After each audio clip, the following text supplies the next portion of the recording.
ಈಗ ನಾನು ಸರ್ಕಾರಕ್ಕೆ ಏನ್ ಮನವಿ ಮಾಡ್ಕೋತೀನಿ ಅಂತ ಅಂದ್ರೆ, ನನ್ನ ಬೆಳೆನ ಪೂರ್ತಿ ಎಲ್ಲಾನು ಸರ್ವನಾಶ ಮಾಡ್ಬಿಟ್ಟೋಗ್ಬಿಟ್ಟೈತೆ. ಆದ್ರೆ ಸರ್ಕಾರದವ್ರಿಗೆ ಒಂದ್ ಏನ್ ಹೇಳ್ತೀನಿ ಅಂತಂದ್ರೆ, ನಮ್ ಜಮೀನ್ ಅವರೇ ಮಡಿಕೊಬಿಡ್ಲಿ. ನಮ್ ಜಮೀನಿಗೆ ಇಷ್ಟು ಅಂತ ತೋಟಗಾರಿಕೆ ಇಲಾಖೆಯವ್ರನ್ನ ಕರ್ಸ್ಬಿಟ್ಟು ಇಲ್ಲಿ ಆಗಿರುವಂತ ಹಾನಿನ ಸಮೀಕ್ಷೆ ಮಾಡಿ ಎಷ್ಟು ಅಂತ ಕಟ್ಕೊಡ್ಲಿ. ಇಲ್ವಾ, ಒಂದ್ ಕೆಲಸ ಮಾಡ್ಲಿ, ಇಲ್ಲಿ ರೈತರ ಜಮೀನು, ಈ ಭಾಗದಲ್ಲಿ ಏನೈತೆ ರೈತರ ಜಮೀನು ಎಲ್ಲಾನು ಸರ್ಕಾರಕ್ಕೆ ಕೊಟ್ಬಿಡುವ. ವರ್ಷಕ್ಕೆ ಇಷ್ಟು ಅಂತ ಅವ್ರು ಕಟ್ಕೊಟ್ಬಿಡ್ಲಿ. ನಾವು ಇದ್ರ ಮೇಲೆ ನಾವ್ ಇನ್ನೇನು ಮಾಡಕ್ಕಾಗಲ್ಲ. ಬಂದ್ ಕಾಯ್ಕೋತೀವಾ, ನಾವು ನಮ್ ಪ್ರಾಣ ಹಾನಿ. ಇಲ್ಲ ರಾತ್ರಿ ಹೊತ್ತು ಬಂದಿ ಏನಾರ ನೋಡ್ಕೊಂಡು ಹೋಗೋಣ ಅಂತ ಅಂದ್ರೆ ಯಾವ ಟೈಮಲ್ಲಿ ಏನ್ ಮಾಡ್ತೇವೆ ಅಂತ ಹೇಳಕ್ ಆಗುದಿಲ್ಲ.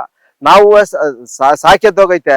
ಅದಕ್ಕೆ ಏನ್ ಹೇಳ್ತೀನಿ, ಸರ್ಕಾರಕ್ಕೆ ನಾನು ಒಂದ್ ಮನವಿ ಮಾಡ್ಕೋತೀನಿ, ನಮ್ ಜಮೀನ ನೀವೇ ಮಡಿಕೊಳ್ಳಿ. ನಾವು ನೋಡಿ ಸಾಕಾಗೋಯ್ತೆ. ಬತ್ತಿಯ ಪ್ರಾಣ ಹಾನಿ, ಇದಕ್ಕೆ ಹೆಂಡತಿ ಮಕ್ಕಳಿಗೆ ನೋವು. ಅದಕ್ಕೆ ಈಗ ಒಂದ್ ಪ್ರಾಣಿ ಸಾಕ್ತೀನಿ ಅಂತ ಅಂದ್ರೆ ಕಾಡಿಂದ ಚಿರತೆಗಳು ಬರ್ತವೆ, ಒಂದ್ ಪ್ರಾಣಿ ಸಾಕಂಗಿಲ್ಲ. ಅದಕ್ಕೆ ನಾನು ಸರ್ಕಾರಕ್ಕೆ ಇದೊಂದು ಮನವಿ ಮಾಡ್ಕೋತೀನಿ, ನಮ್ ಜಮೀನ ನೀವು ಮಡಿಕೊಂಡು. ನಾನೀಗ 2 ಲಕ್ಷಕ್ಕೆ ತೋಟ ಹಾಕಿದೆ, ಬಂದು ಅವ್ನು ಕುಯ್ಕೊಂಡು ಮರ ಬಂದ್ ನೋಡ್ಬಿಟ್ಟು ಮರ ಎಲ್ಲ ಉದುರ್ಸ್ಬಿಟ್ಟೈತೆ, ನನಗ್ ಮರ ಬೇಡ ಅಂತ ಅನ್ಬಿಟ್ಟು ಈಗ ಬೇಡ ಅನ್ಬಿಟ್ಟು ಹೊಂಟೋದ. ಈಗ ನಮ್ಮ ಬದುಕಿಗೆ ಏನಾಗಬೇಕು ಇದು ಸರ್ಕಾರದಿಂದ.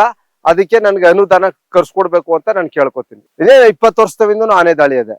15-20 ವರ್ಷ ಆಗೋಯ್ತು. 15-20 ವರ್ಷದಿಂದನೂ ಇದೇ ನಿರಂತರವಾಗಿ ಇಲ್ಲೇ. ಆ ಫಾರೆಸ್ಟ್ನವರು ಕಳಿಸ್ತಾರೆ, ಗಾರ್ಡ್ ಕಳಿಸ್ತಾರೆ, ರೇಂಜರ್ ಕಳಿಸ್ತಾರೆ, DF ಕಳಿಸ್ತಾರೆ.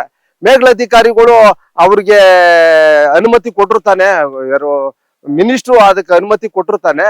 ಪಾಪ ಅವ್ರೇನ್ ಮಾಡ್ತಾರೆ, ಅವ್ರ ಡ್ಯೂಟಿ ಅವ್ರು ಮಾಡ್ತಾರೆ, ಬರ್ತಾರೆ, ಓಡಿಸ್ತಾರೆ, ಪಟಾಕಿ ಹೊಡಿತಾರೆ, ಸುತ್ತ ಗಸ್ತ್ ಮಾಡ್ತಾರೆ, ಸರ್ವೆ ಮಾಡ್ತಾರೆ, ಹೋಯ್ತಾರೆ. ಅವರು ತಪ್ಸಕ್ ಆಗಲ್ಲ ಅದನ್ನ. ಅವ್ರಿಗೆ ಆಹಾರ ಬೇಡವಾ? ಆಹಾರ ಬೇಕು.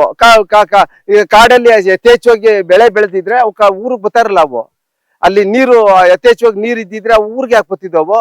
ಕಾಡಲ್ಲಿ ಏನು ಬೆಳವಣಿಗೆ ಇಲ್ಲ, ಮೇವಿಲ್ಲ, ಅದಕ್ಕೆ ಬರ್ತವೆ. ಈಗ ನಾವು ಹೆಂಗೆ ಒಂದ್ ದಿವಸ ಉಪ್ನೆಸರು, ಒಂದ್ ದಿವಸ ಸಾಂಬಾರು ರುಚಿ ಹಿಡ್ದಿದೀವೋ, ಅದೇ ತರ ಅವು ರುಚಿ ಹಿಡ್ದವೆ.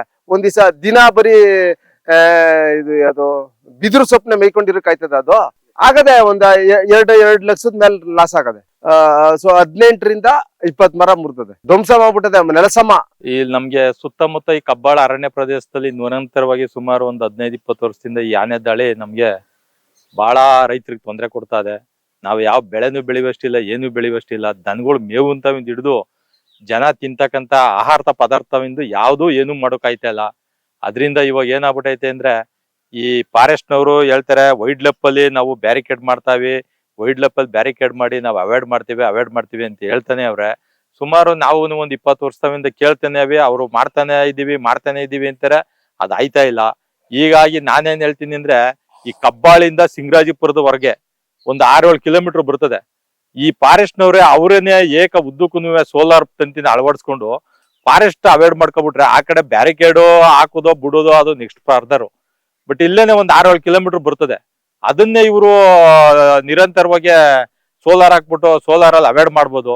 ಇಲ್ಲಿ ಹೇಳಿದ್ರೆ ಅವರು ನಿಮ್ಮ ಮಿನಿಸ್ಟ್ರು ಇಲ್ಲಿ ನಮ್ಗೆ ಕೆಲಸ ಮಾಡ್ಕೊಡ್ತಾ ಇಲ್ಲ ಅಂತಾರೆ. ಮಿನಿಸ್ಟ್ರು ಕೆಲಸ ಮಾಡ್ತಾವ್ರೆ, ಕೆಲಸ ಮಾಡ್ದೇನೆ ಅಷ್ಟು ಸುಲಭದಲ್ಲಿ ಇವೆಲ್ಲ ಆಗಲ್ಲ.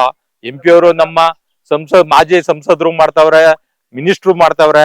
ಇವೆಲ್ಲ ಮಾಡ್ತಾ ಇರೋದ್ರಿಂದ ಇವೆಲ್ಲ ಅವಾಯ್ಡ್ ಆಯ್ತಾ ಇದ್ರು ಒಂದ್ ಸ್ವಲ್ಪ ಫಾರೆಸ್ಟ್ ನವರು ಎಚ್ಚೆತ್ಕೊಂಡು ಎಲ್ಲೆಲ್ಲಿ ನಿರಂತರವಾಗಿ ದಾಳಿ ಮಾಡ್ತಾವೆ ಅಲ್ಲಿ ಒಂದ್ ಸ್ವಲ್ಪ ಇವರು ನಿಂತ್ಕೊಂಡು ಅದನ್ನ ಎಲ್ಲಿ ನಾವು ಯಾವ ರೀತಿ ಅವಾಯ್ಡ್ ಮಾಡ್ಬೇಕು, ಯಾವ ರೀತಿ ಬಿಡ್ಬೇಕು, ಇವೆಲ್ಲ ಒಂದ್ ಸ್ವಲ್ಪ ಕ್ರಮ ವಹಿಸ್ಬೇಕು.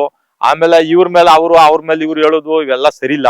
ಯಾವ್ದೇ ವ್ಯವಸಾಯ ಮಾಡ್ದೇನೆ ತೆಕ್ಲು ಬಿಟ್ಬಿಟ್ರು ಜಮೀನ್ಗಳನ್ನ ತೆಕ್ಲು ಬಿಟ್ಬಿಟ್ಟು ಈಗ ಸರ್ಕಾರದಲ್ಲಿ ಕೊಡ್ತಕ್ಕಂತ ರೇಷನ್ನೇ ಕಾಯ್ವಂಗ ಆಗ್ಬಿಟ್ಟದೆ. ನಮ್ ರೈತರು ಸರ್ಕಾರದಲ್ಲಿ ಏನ್ ರೇಷನ್ ಕೊಡ್ತಾರೆ, ಅಕ್ಕಿ ಆಗಿರ್ಬೋದು, ರಾಗಿ ಅವನ್ನೇ ಕಾಯ್ವಂಗ ಆಗ್ಬಿಟ್ಟದೆ ಪರಿಸ್ಥಿತಿ. ಯಾಕೆಂದ್ರೆ ಅದು ಅಂತ ಪರಿಸ್ಥಿತಿ ಹೋಯ್ತದು. ಇವತ್ ಯಾವ್ದೇ ಕಾರಣಕ್ಕೂ ರಾಗಿ ಬೆಳೆದು ಉಲ್ಮೇದೆ ಹಾಕೋಷ್ಟಿಲ್ಲ, ಮನೆ ಮುಂದ್ಗಡೆ ತಂದು ಉಲ್ಮೇದೆ ಹಾಕಬೇಕು. ಪ್ರತಿ ಒಂದ್ ಪ್ರಾಣಿಂದ ಸುಧಾ ಊರ್ಗ್ ದಾಳಿ ಮಾಡ್ತಾ ಕೂತವೆ. ಅದಕ್ಕೆ ನಾನೇನ್ ಹೇಳ್ತೀನಿ ಅಂದ್ರೆ, ಒಂದ್ 6-7 ಕಿಲೋಮೀಟರ್ ಕಬ್ಬಾಳಿಂದ ಈ ಕಡೆ ಸಿಂಗರಾಜಿಪುರದವರೆಗೂ ಅವ್ರ ಫಾರೆಸ್ಟ್ ಅಲ್ಲೇ ಸೋಲಾರ್ ಹಾಕಬಿಟ್ಟು ಅವಾಯ್ಡ್ ಮಾಡ್ಕೋಬಹುದಲ್ಲ. ನೀವ್ ಹಾಕೊಳ್ಳಿ ಸೋಲಾರ, ನೀವ್ ಹಾಕೊಳ್ಳಿ ಅಂತ ರೈತರಿಗೆ ಉರ್ದುಂಬಿಸಿದ ಬದಲು ಅವ್ರೇನೆ ಏಕ ಅವಾಯ್ಡ್ ಮಾಡ್ಕೊಬಿಟ್ಟು ಹಾಕ್ಲಿ. ಒಂದ್ 10 ಜನ ವಾಚರ್ಗಳನ್ನೇ ಹಾಕ್ಲಿ. ಇವಾಗ ಎಷ್ಟು ಜನ ತಗೊಂಡವ್ರ ವಾಚರ್ಗಳ ಆನೆ ಕಾರಿಡಾರ್ಗೆ ಅಂದ್ಬಿಟ್ಟು ಸುಮಾರು 40-50 ಜನ ವಾಚರ್ಗಳು ತಗೊಂಡವ್ರೆ. ಒಂದ್ 10 ಜನ ಅದಕ್ಕೆ ಸಲುವಾಗಿ ಹಾಕ್ಲಿ, ಹಾಕ್ಬಿಟ್ಟು ಅದನ್ನೇ ಅವಾಯ್ಡ್ ಮಾಡ್ಬೋದಲ್ಲ. ನನ್ ತಿಳಿದ ಮಟ್ಟಿಗೆ ಒಂದ್ 80%, 80% ಅವಾಯ್ಡ್ ಮಾಡ್ಬೋದು. ಇವ್ರು ಯಾಕೆ ಮಾಡ್ತಾ ಇಲ್ಲ ಅಂತ ನನ್ಗೆ ಗೊತ್ತಾಯ್ತಲ್ಲ. ಆಮೇಲೆ ಇತ್ತೀಚೆಗೆ ಏನಾಗ್ಬಿಟ್ಟದೆ, ಇವಾಗ ಏನೇ ಆನೆ ದಾಳಿ ಮಾಡಿ ಅದ ಪರಿಹಾರಕ್ಕೋಸ್ಕರ ಅರ್ಜಿ ಕೊಟ್ರು ಈ ಪಾಲ್ದಾರರು, ಗುತ್ತಿಗೆದಾರರು ಜಮೀನ್ಗಳೆಲ್ಲಾನು ಸ್ವಂತ ಯಾರು ಇಟ್ಕೊಂಡಿಲ್ಲ. ಈ ಗುತ್ತಿಗೆಗೆ ಪಾಲ್ಗೆ ಎಲ್ಲ ಮಾಡ್ಕೊಂಡಿರ್ತಾರೆ. ಪಾಲ್ಗೆ ಗುತ್ತಿಗೆ ಮಾಡ್ಕೊಂಡಿರೋದು ಅವ್ರೇನ್ ಮಾಡ್ತಾರೆ, ಈಗ ಪಾಣಿ ಯಾರ ಹೆಸರಲ್ಲದೆ ಅವರೇ ಫೋಟೋ ತೆಗಿಸಿ ಅವರೇ ಅರ್ಜಿ ಕೊಡ್ಬೇಕು ಅಂತ ಹೇಳ್ತಾರೆ. ಇದು ತಪ್ಪು. ಅವ್ರು ಮಾಡ್ತಾ ಇರೋದು ಮೊದಲನೇ ತಪ್ಪಿದು. ಯಾಕೆಂದ್ರೆ ಈ ಗುತ್ತಿಗೆದಾರರಿಗೆ ಮಾಡಿ ವ್ಯವಸಾಯ ಅವನೆಲ್ಲ ಪಾಣಿದಾರರು ಎಲ್ಲೋ ಕೂತಿರ್ತಾನೆ, ಪಾಣಿದಾರನ್ ಸಿಗಲ್ಲ. ಪಾಣಿದಾರರಿಗೆ ಏನಿರ್ತದೆ, ಬರೀ ಅವ್ನ್ ಏನ್ ಗುತ್ತಿಗೆ ಮಾತಾಡಿರ್ತಾನೆ ಆ ಗುತ್ತಿಗೆ ಕೊಡ್ಲೇಬೇಕಾಗ್ತದೆ. ಮಾಡ್ಕೊಂಡಿರೋ ಜಮೀನ್ ಮಾಡ್ಕೊಂಡಿರೋನು ಪರಿಹಾರನ ಅದು ಯಾವುದೇ ಕಾರಣಕ್ಕೂ ಈ ಗುತ್ತಿಗೆ ಮಾಡ್ಕೊಂಡಿರೋನ್ಗೆ ಪರಿಹಾರ ಹೋಗಲ್ಲ. ಅದರಿಂದ ನಾನು ಹೇಳ್ತಾ ಇರೋದು ಅಷ್ಟೇ, ಅದು ಯಾರು ಜಮೀನು ಮಾಡಿರ್ತಾರೆ, ಯಾರು ಜಮೀನು ಅನುಭವದಲ್ಲಿ ಇವತ್ತು ಆಲ್ರೆಡಿ ಇರ್ತಾರೆ, ಅವ್ರಿಗೆ ಪರಿಹಾರ ಕೊಡ್ತಕ್ಕಂಥದ್ದು ಒಳ್ಳೇದು.